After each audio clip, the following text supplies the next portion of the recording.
E aí, pessoal, quem tá na batalha dos concursos públicos sabe, Estatuto do Desarmamento sempre cai, é um tema quente. Então hoje a gente vai mergulhar a fundo nos pontos mais cruciais sobre o porte de arma e os crimes que a lei prevê. É para entender tudo, tintim por tintim, e não deixar nenhuma questão para trás. Bom, para começar, qual é a lógica do Estatuto do Desarmamento? O ponto-chave é o seguinte: a regra geral é a proibição. Simples assim. O resto são exceções. E é exatamente aí, sabe, nesses detalhes das exceções, que as bancas de concurso adoram fazer aquelas pegadinhas. Então, para não ficar nenhuma dúvida, vamos direto na fonte, né? O ponto de partida de tudo isso está lá no artigo 6º da lei. É ele que dá o tom de todo o resto. Olha aí, tá escrito com todas as letras. A regra é super clara. É proibido portar arma de fogo no Brasil. Ponto. Então, se alguém tem o porte legal, é porque essa pessoa faz parte de um grupo muito específico, uma exceção que a própria lei descreve. Guardem bem isso. Porte de arma no Brasil não é regra, é exceção. E agora a gente entra na parte que, olha, despenca em prova: as exceções. Afinal, quem são essas pessoas? Que instituições são essas que a lei permite que andem armadas? Para facilitar a vida de todo mundo, vamos organizar isso em grupos, que fica mais fácil de memorizar. O primeiro grupo é aquele mais intuitivo, né? O pessoal das forças militares e policiais. Lá no artigo 6º, a lei fala sobre os integrantes das forças armadas, das polícias, dos bombeiros militares, e também entram aí as polícias legislativas, tanto do Congresso quanto das assembleias estaduais. Esse é, digamos, o grupo que tem a permissão mais abrangente. Depois a gente tem um grupo ligado à segurança da galera lá de cima, do alto escalão do governo.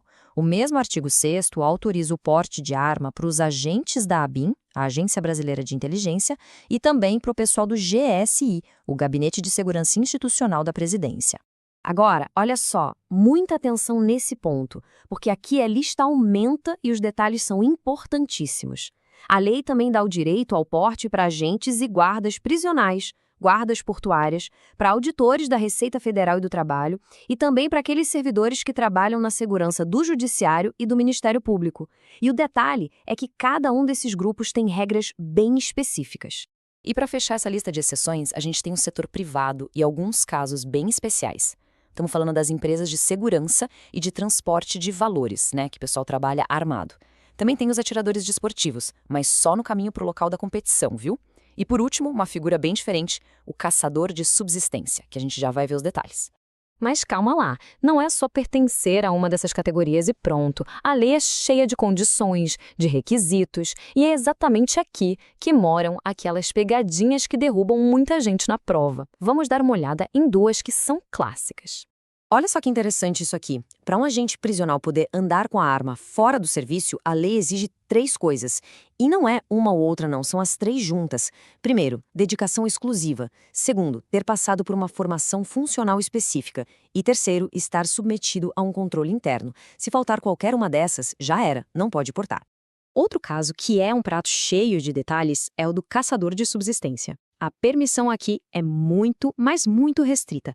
A pessoa tem que ter mais de 25 anos, morar na zona rural e, o principal, provar que precisa da caça para colocar comida na mesa. E não é qualquer arma, não. Tem que ser de uso permitido, de um tiro só, com alma lisa e calibre 16 ou menor. Uma tabela assim, ó, ajuda demais a gravar esses detalhes todos para a prova. E agora, se liga nessa dica que é ouro puro. Isso aqui pode ser a diferença entre acertar ou errar uma questão. Segundo o artigo 10, o porte de arma perde a validade na hora, automaticamente, se a pessoa for pega bêbada ou usando drogas. Não tem conversa, não precisa de processo. A perda é imediata. Beleza. Agora a gente vira a chave e entra na parte criminal do Estatuto. Entender direitinho a diferença entre os crimes, o que cada um significa e, claro, as penas. Isso é simplesmente fundamental para qualquer prova que cobre legislação penal. A primeira diferença que tem que estar na ponta da língua é entre posse e porte. Posse regular, que está no artigo 12, é ter a arma dentro de casa ou do trabalho. A pena é de detenção. Já o porte legal do artigo 14 é andar com a arma na rua, fora desses lugares. Percebe? A conduta é mais grave e a pena já sobe para reclusão. E a coisa fica mais séria dependendo do tipo da arma. O porte de uma arma de uso permitido é o que está no artigo 14.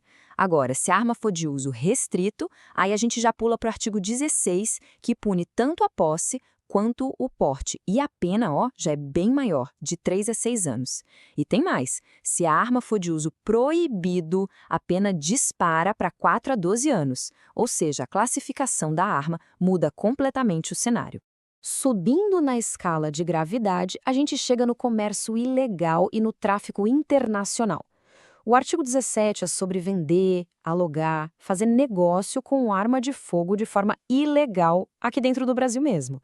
A pena já é pesada, de 6 a 12 anos. Agora, se o crime for atravessar a fronteira, importando ou exportando arma, aí é tráfico internacional, artigo 18. E a pena é ainda mais dura, de 8 a 16 anos.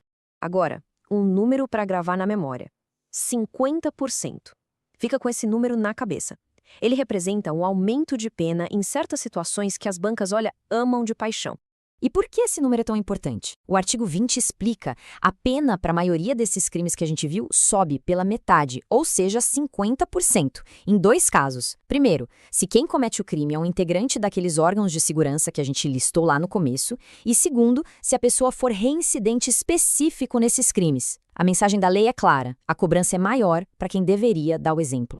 E para a gente amarrar tudo, uma pergunta final que é um clássico de concurso. Dentro do Estatuto do Desarmamento, quais são os crimes que não admitem fiança ou que impedem a liberdade provisória? Saber isso de cabeça é um baita diferencial. Vamos à resposta, então. O porte ilegal e o disparo de arma de fogo, em regra, são crimes inafiançáveis. Já os crimes mais pesados, como posse ou porte de arma de uso restrito, o comércio ilegal e o tráfico internacional, esses são ainda piores. Eles são insuscetíveis de liberdade provisória. Anotou? Decorar essa lista é essencial para entender o peso que a lei dá para cada crime. Com esse resumo material sobre o Estatuto do Desarmamento, dá mais do que pronto para qualquer prova.